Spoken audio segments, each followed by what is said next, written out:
የእግዚአብሔር ቤተሰቦች እንዴት ናችሁ? እግዚአብሔር ጸጋና ሰላም በእናንተ ሕይወት ላይ ይብዛ። ዛሬ እኔ አዲስ መልእክት እግዚአብሔር ዘንድ ሰምቼ መጥቻለሁ። ምንድነው? ባስጨነቋቸው መጠን እንዲሁ በዙ ይላል እና የሚገርማችሁ ነገር ክፍሉን ስታነቡ እስራኤላውያንን ፈርዖን ያስጨንቃቸው ነበር፣ ዋጋ ያስከፍላቸው ነበር፣ ጡብ ያጠፈጥፋቸው ነበር፣ ጭቃ ያቦቃቸው ነበርና ይሄ ብቻ አይደለም፣ ጊዜያቸውን፣ ጉልበታቸውን፣ ዕውቀታቸውን፣ መንፈሳቸውን ሁሉ ነገራቸውን ይቆጣጠር ነበር። ይሁን እንጂ እስራኤላውያን በእግዚአብሔር ፊት ይጮሁ ነበር። ዘጸአት ምዕራፍ 2 ቁጥር 23ን ስታነቡ እግዚአብሔር ስለ እስራኤል ልጆች ተነሳ ይላል። እግዚአብሔር ስለ እስራኤል ልጆች ከማደሪያው ተነሳ፣ ከዙፋኑ ተነሳና ወርጄ እስራኤልን ልጆች ከባርነት አወጣቸዋለሁ አለ። እግዚአብሔር በባርነት አወጣቸዋለሁ ካለ በኋላ ዘጸአት ምዕራፍ 3 ቁጥር 19 ስታነቡ በጸና እጅ ካልሆነ በስተቀር የግብጽ ንጉስ ፈርዖን እንድትሄዱ አይለቃችሁም፣ እኔ ግን እጄን ዘረጋለሁ፣ በሚያደርግባት ተአምራትን ግብጽን እመታለሁ፣ እሱም ይለቃችኋል አለ። ዛሬ አንድ መልእክት አለኝ።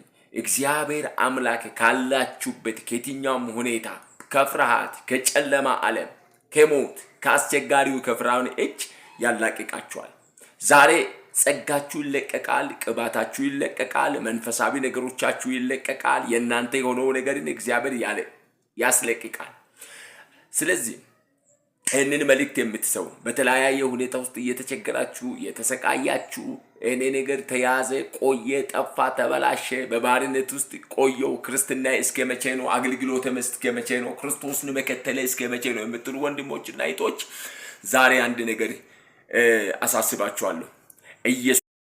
ሻሎም፣ የእግዚአብሔር ሰላምና ጸጋ ይብዛላችሁ። የተወደዳችሁ የእግዚአብሔር ቤተሰቦች እንዴት ናችሁ? እግዚአብሔር ሰላምና ጸጋ በእናንተ ሕይወት ላይ ይሁን።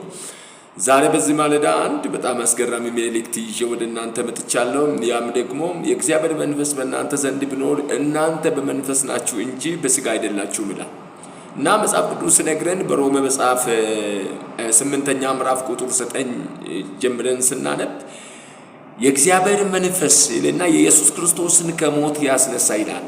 እውነት ነው የምላችሁ ዛሬ ይህ የኢየሱስ ክርስቶስን ከሞት ያስነሳ የእግዚአብሔር መንፈስ በእኛ ውስጥ ያድራል።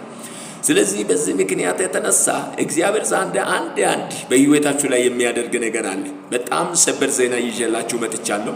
ይህም ኢየሱስ ክርስቶስን ከሞት ያስነሳ የእግዚአብሔር መንፈስ ዛሬ የእናንተንም ነገር ያነሳል። ዛሬ ለእናንተ ልዩ የትንሣኤ ጊዜ ይሆናል። ልዩ የመነሳት ጊዜ ይሆናል።